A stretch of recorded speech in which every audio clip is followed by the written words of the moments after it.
Question number 7 देखिए, DC generator में तरंग वाइंडिंग की क्या विशेषता है? तरंग से मतलब वेव वाइंडिंग। कौन सी वाइंडिंग कह रहा है? Wave winding. तो वेव वाइंडिंग की क्या विशेषता होती है?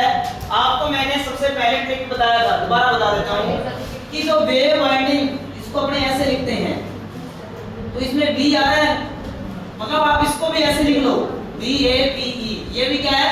वेव। तो वेव में दो V आ रहे हैं, तो कहने का मतलब हाई वोल्टेज के लिए डिजाइन की जाती है और लो करंट के लिए डिजाइन की जाती है। और ऐसे आपकी को एक होती है लैप वाइंडिंग। क्या होती है?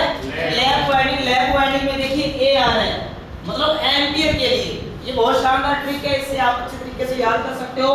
मतलब हाई एम्पियर के लिए तो लैप होगी और हाई वोल्टेज के लिए क्या होगी? वेव होगी, क्योंकि इसमें दो V आ रहे हैं। तो हाई वोल्टेज के लिए वेव लगाओगे तो लो करंट होगी उसमें, और लैप में क्या होगी? हाई करंट होगी और लो वोल्टेज होगी। इस चीज का ध्यान रखना। तो इसकी यही विशेषता, ये कह रहा है कम धारा कम वोल्टेज नहीं हो सकता, उच्च धारा ये तो लैप में होती है, छोड़ दो। कम धारा उच्च वोल्टेज, मतलब हाई वोल्टेज और कम धारा, ये अपना ऑप्शन बिल्कुल करेक्ट है।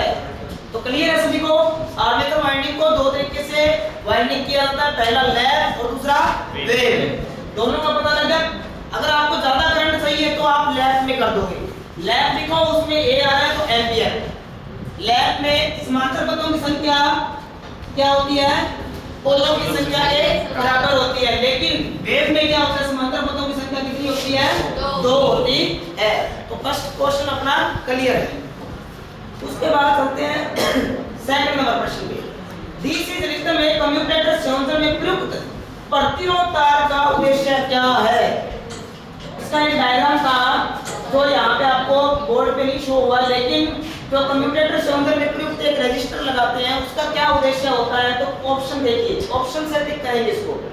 नियत वोल्टेज बनाए रखने के लिए नहीं, शून्य स्थैतिक रूप से प्रेरित ईएमएफ नहीं, स्थैतिक रूप से प्रेरित ईएमएफ बढ़ाना।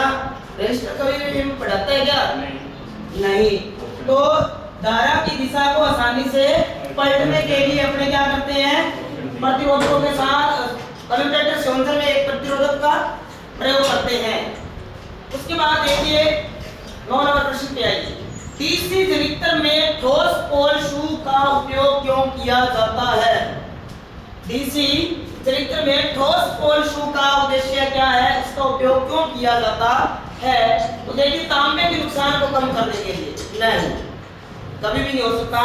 अपशिष्ट चुंबकत्व को बढ़ाने के लिए नहीं, अपशिष्ट चुंबकत्व को खत्म करने के लिए। ठोस पोल शू बनाओगे तो अपशिष्ट चुंबकत्व खत्म कभी भी नहीं होगा, इस चीज का ध्यान रखना। चुंबकीय पथ के रिएक्टेंस को कम करने के लिए अपने क्या बनाते हैं? उसको ठोस बनाते हैं। तो ये आपका ऑप्शन बिल्कुल करेक्ट हो जाएगा। अब बड़ी क्षमता के डीसी जनरेटरों में उपयोग योग बनाने के लिए, ये गलत लिखा गया यहाँ पे, योग बनाने के लिए किस धातु का प्रयोग किया जाता है? आपकी मशीनें कुछ छोटी क्षमता की होती है, मतलब छोटे साइज की, और बड़ी क्षमता की बड़े साइज की मशीनें होती हैं। तो उनमें जो छोटी मशीनें होती हैं, छोटे क्षमता वाली, तो उनकी जो बॉडी, योग किसको बोलते हैं? बॉडी को, उसकी बॉडी बनाई जाती है कास्ट आयरन से। किससे? कास्ट आयरन से बनाई जाती है। और बड़ी मशीनों की बॉडी किससे बनाई जाती है? कास्ट स्टील से। किससे बनाई जाती है? कास्ट स्टील से। पहलवान लोग आप ये अपने बनाएंगे छोटी मशीनों के लिए। किसके लिए? छोटी मशीनों के लिए। नरम लोहे के अपने क्या बनाते हैं? कोर बनाते हैं। क्या बनाते हैं? कोर बनाते हैं। एल्यूमिनियम नहीं होगा, रोल्ड स्टील से बनाई जाती है। किससे बनाई जाती है? रोल्ड स्टील से। या इसके अलावा ऑप्शन आ सकता है आपका कास्ट स्टील आ सकता है, या स्टील को अपने लिख देता है कभी कभी हिंदी में इस्पात। क्या? इस्पात। समझ आई बात? इसको बोलते हैं कास्ट आयरन।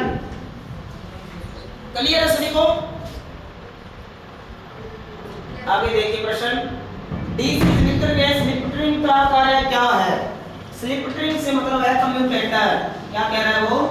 कम्यूटेटर का पूछ रहा है कि आपके डीसी जनरेटर में कम्यूटेटर क्या काम करता है? तो देखिए यहाँ पे चारों के चारों ऑप्शन आप लगातार आउटपुट की आपूर्ति करवाना नहीं, एक दिशा में आउटपुट बनाना, ये कुछ ठीक है, ये कुछ ठीक है। विपरीत दिशा में आउटपुट करता है नहीं।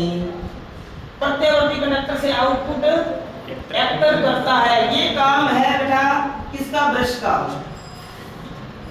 जो आपका आर्मेचर है उससे क्या करता है, जो करंट होती है उसको कलेक्ट करने का काम किसका होता है? ब्रश का। जो कार्बन ब्रश यूज किए जाते हैं उनका कार्य होता है। लेकिन ये जो बी नंबर ऑप्शन है ये बिल्कुल करेक्ट है, एक दिशा में आउटपुट बनाता है। कहने का मतलब एसी को किसमें चेंज कर देता है? ये एसी टू डीसी परिवर्तन करता है। और डीसी आपको पता है एक ही दिशा में चलती है और एसी क्या चलती है? दोनों दिशाओं में चलती है। चलिए रहे यहाँ तक सभी को।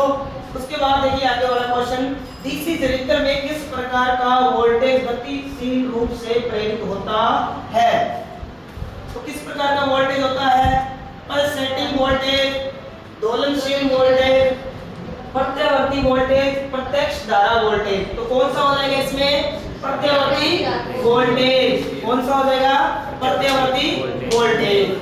कंप्लीट। आपका जो भी प्रत्यावर्तक है, सॉरी या जनरेटर है या अल्टरनेटर है, इसके आर्मेचर के अंदर हमेशा एसी विद्युत धारा ही उत्पन्न होती है। वो अपनी रिक्वायर्ड रहती है कि अपने बाहरी लोड को किस तरह की विद्युत की आवश्यकता है।